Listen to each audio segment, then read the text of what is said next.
He thought he built the perfect house, flawless design, perfect symmetry, and not a single creak in the floorboards.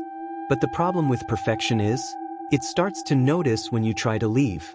Because when he closed the final blueprint, the walls began to breathe.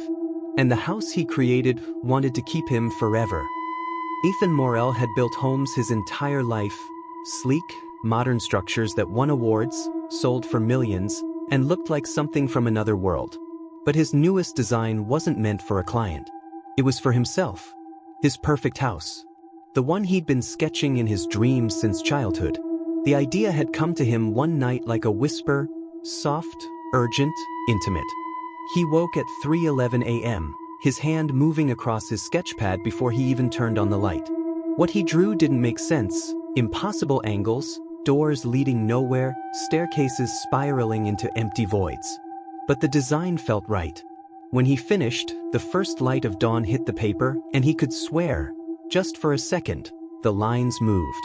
He laughed it off, but he built it anyway. The land was cheap, a wooded valley miles from the nearest town, where fog clung to the trees and sound felt muffled, swallowed by the hills.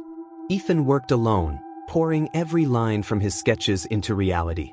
Concrete, glass, steel, each piece fit perfectly, as if the ground itself had been waiting for it. When it was done, the house looked alive. It was breathtaking, silent, symmetrical, but unsettling. Its glass walls reflected the forest around it like black mirrors, yet when Ethan walked by, his reflection never appeared quite right.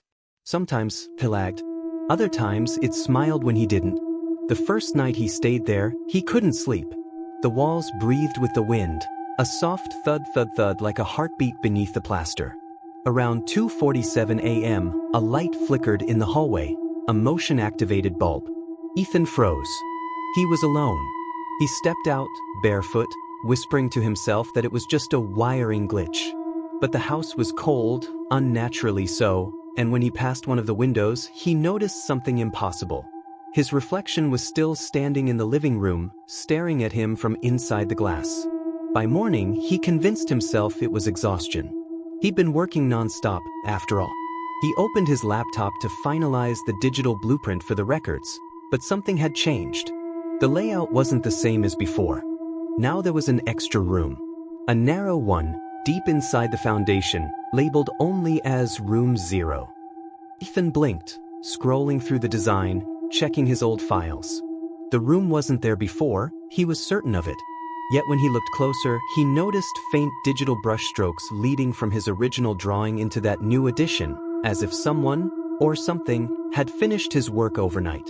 He grabbed his flashlight and followed the blueprints down to the basement. It was just concrete and dust, until he noticed a seam in the wall. A thin, hairline crack tracing a perfect rectangle. He pressed against it. The wall gave way. The hidden door swung open with a whisper of air colder than the rest of the house. Beyond it was a short staircase descending into blackness. The steps weren't made of the same material. These were older, worn, as if carved from the earth long before his foundation existed. The air smelled faintly of iron and rain. Ethan descended, his breath echoing. At the bottom, he found it, a small, windowless chamber. The walls were smooth, polished stone, but etched across them were his own blueprints. Every wall, every hallway, every stairwell he'd designed was carved here in perfect detail, except one thing was different. In this version, the house didn't have an exit. He stumbled backward, heart hammering, and dropped the flashlight. It flickered across the carvings, and for a split second, he thought he saw something move behind them, a shadow shifting beneath the stone, like something trapped inside. When he turned to run, the stairs were gone. The doorway behind him had sealed itself shut, concrete knitting together like flesh healing over a wound. He screamed, pounding the wall, shouting for help, even though no one for miles could hear. The house hummed softly around him, that same rhythm from before, thud thud thud. It wasn't coming from the walls anymore. It was coming from beneath the floor. He pressed his ear down, trembling. There was something there, deep below the foundation, breathing, slowly, heavily. He stood in the dark for what felt like hours before a voice finally spoke. It came from the walls. "You built me perfectly." Ethan fell to his knees, gasping. His flashlight died. Total darkness swallowed him whole. But even in that void, he could feel it, the pulse of the house aligning with his own, his heartbeat syncing to the rhythm of its walls. He stumbled, feeling along the stone until his fingers brushed something smooth, cold glass. His reflection stared back from it, but it wasn't mirroring him anymore. The reflection smiled first, and then it whispered, "Now you can't leave." He screamed, pounding his fists against the invisible barrier. The reflection didn't move. The house groaned in response, the hum deepening into a rumble. When the lights finally flickered back to life, Ethan was gone. Only the reflection remained. And somewhere, above the sealed chamber, the lights in the perfect house turned on one by one, like eyes opening. 2 months passed before anyone noticed the house again. The neighbors in the nearby town, if you could call them that, said the architect had vanished. Some thought he left for another project. Others whispered he'd gone mad and wandered into the forest. The real estate company eventually listed the property for sale. It was too beautiful not to. Enter Daniel Crane, a photographer who specialized in abandoned places. He wasn't looking to buy a house. He just wanted pictures. The listing had gone viral online, an award-winning architect's final masterpiece, completely isolated, still fully furnished. Daniel loved that kind of story. When he drove out there, fog hugged the road so tightly it felt like driving through breath. The GPS lost signal half a mile from the house. By the time he arrived, night was already bleeding through the trees. The house stood exactly as the pictures showed, sleek, flawless, eerily symmetrical. It looked almost new, like it had been cleaned daily, though there was no power, no caretaker, no life. The front door swung open easily, like it had been waiting for him. Inside, Daniel's flashlight cut across minimalist furniture and spotless glass. He muttered to himself as he set up his tripod. Perfect framing, perfect lighting. But every time he took a shot, something strange happened. When he checked the previews, there were always 2 shadows. One of his own, and another slightly behind him. He convinced himself it was a trick of the light. The walls were mostly reflective, after all. Still, a cold unease crawled up his spine. That feeling deepened when he found the basement door. It was locked with a heavy chain. Fresh chain. No dust, no rust. A single key hung beside it, gleaming like it had just been placed there. He laughed nervously. "All right, Ethan, you've got secrets," he said, slipping the key into the lock. The chain dropped. The door opened by itself. A cold wind swept up from below, carrying a faint metallic scent, like blood and rain. Daniel hesitated, then stepped down, his camera light cutting into the dark. At the bottom of the steps, he found it, a smooth stone wall covered in carvings, lines and symbols that looked like architectural sketches. He reached out to touch one. It was cold, almost pulsing beneath his fingertips. He raised his camera and took a picture. The flash exploded, white and blinding. When the light faded, someone was standing behind him in the reflection on the wall. A man with Ethan Morel's face. Daniel froze. The reflection on the polished wall wasn't his own, it was Ethan Morel, the architect.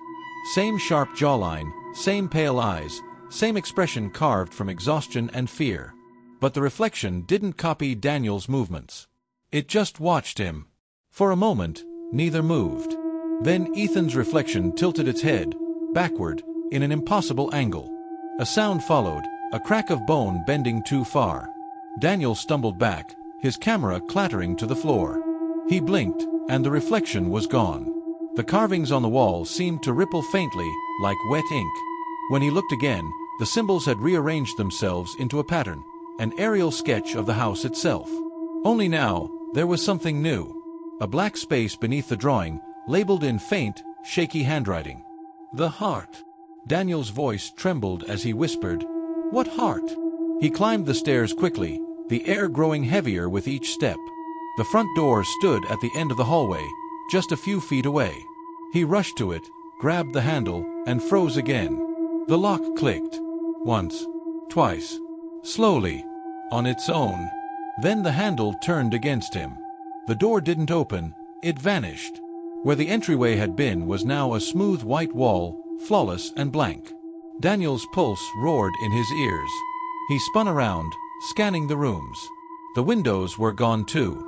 In their place, there were more walls, slightly curved, closing inward. He ran to the kitchen, then the living room, then upstairs. But the house kept folding itself, hallways shortening, rooms merging, doors disappearing. It was like being inside a living blueprint that was redrawing itself around him. In the reflection of a glass panel, he saw Ethan again, closer this time. His mouth moved silently, forming words Daniel couldn't hear. Then suddenly, the sound returned, faint and hollow, echoing through the house like a whisper carried through a pipe. "You shouldn't have come here," Daniel screamed. "What do you want from me?" The whisper answered, colder this time. "Finish what I couldn't." The floorboards shuddered beneath him.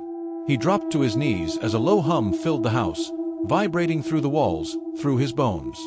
Light began to flicker behind the surfaces, as if the house's veins were alive, pulsing. When he looked up again, there was a staircase that hadn't been there before. It descended into the floor, deep and twisting. The same whisper came again, from below. "Come see the heart." Daniel took one shaky breath, lifted his camera, and started down the steps. The staircase spiraled down into darkness so deep it swallowed sound itself. Each step Daniel took echoed like a heartbeat, slow, rhythmic, wet. The walls on either side weren't drywall anymore. They looked organic, pulsing slightly with a dull red glow, as if veins ran just beneath the surface. The air grew humid, metallic. Halfway down, Daniel heard it again, Ethan's voice. Not a whisper this time, but a murmur, layered and low, coming from everywhere at once. "I built it to keep me safe," the voice said. But safety became hunger. Daniel reached the bottom and found himself standing in a vast underground chamber. The floor was a smooth, black stone that reflected the faint light like oil. In the center of the room stood a massive, circular structure, the heart. It looked mechanical at first glance, a fusion of gears, beams, and metal ribs arching toward the ceiling. But as Daniel stepped closer, he saw that the surfaces moved. The metal wasn't solid. It flexed, like skin breathing. Embedded within it were human shapes, faces and hands pressed against the surface from the inside, their mouths open in silent screams. Daniel stumbled backward. No, this isn't possible." One of the faces blinked. Its eyes rolled toward him. He tried to leave. A voice said from the heart, rasping and raw. It wouldn't let him. Daniel recognized the face. It was Ethan Morel. The architect's features were twisted in torment, half fused with the structure itself. "It needed a mind to live," Ethan's muffled voice continued. "It needed an architect." Daniel's camera flickered violently, capturing blurred frames of the room, the moving walls, the faces stretching against the surface, and the dark liquid that began seeping across the floor toward him. "Why me?" Daniel choked. The heart pulsed. The lights dimmed. The voice that answered wasn't Ethan's anymore. It was the house itself. "Ancient. Because you understood me." The walls around the chamber began closing in, folding like pages in a book. The ceiling dripped with something thick and black that hissed when it touched the ground. Daniel's camera shattered as the vibrations grew stronger, each pulse echoing inside his skull. Ethan's voice screamed, "Run while it still lets you." Daniel turned and sprinted back toward the stairs, but they were gone. The passage had sealed itself completely, leaving only the living walls, closing in. He was trapped in the heart, and it was beating faster. Daniel screamed until his throat burned, pounding against the living walls that had closed him in. The material wasn't stone anymore. It was flesh, warm and slick, rippling with every strike. His fists left no marks. The air had grown heavy and thick, reeking of rust and something sweetly rotten. The lights from his broken camera flickered weakly on the ground, illuminating the shapes that surrounded him. Faces, hundreds of them, all whispering beneath the surface. Their voices rose and fell like waves, a dreadful harmony of human regret. "It's perfect here," they murmured. "You made it perfect again." Daniel spun in circles, his mind unraveling. "I didn't build you. I'm not your creator." The floor quivered beneath him. From the center of the room, the heart rose higher. Its breathing became a roar, a pulsing engine of flesh and steel. And from within it, something began forming. Ethan's figure emerged slowly, reconstructed from the wall, his face pale, his eyes empty. His voice came through the gurgle of the house. "When I built it, I wanted a masterpiece," he said. "A place that would live forever. But it wanted more than walls and beauty, it wanted purpose." Daniel staggered back. "It's alive because of you?"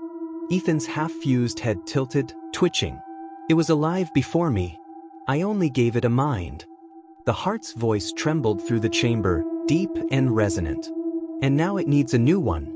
Daniel screamed as something sharp slithered up his legs, metallic tendrils, wrapping around him like roots. They dug into his skin, merging with his veins, drawing blood in thin crimson threads that glowed as they reached the heart. He struggled, kicking, pulling, but each movement only made the walls tighten, as if the entire house was exhaling around him. His heartbeat began syncing with the rhythmic thrum of the heart itself. The whispers grew ecstatic. The walls vibrated, and Ethan's fading voice murmured through the chaos. "You finish what I started. You are the architect now." Daniel's screams turned to silence. His body went rigid, eyes wide and glassy. The tendrils lifted him toward the heart and absorbed him, slowly, mercilessly, until nothing remained but his reflection, faintly visible within the metallic flesh. When the vibration stopped, the house stood still again, calm, breathing softly. Outside, weeks later, the property was listed for sale. A new architect arrived to survey it, running his hand along the flawless walls. He smiled. "This is perfect," he whispered. From deep within the walls, a voice answered softly. "I know."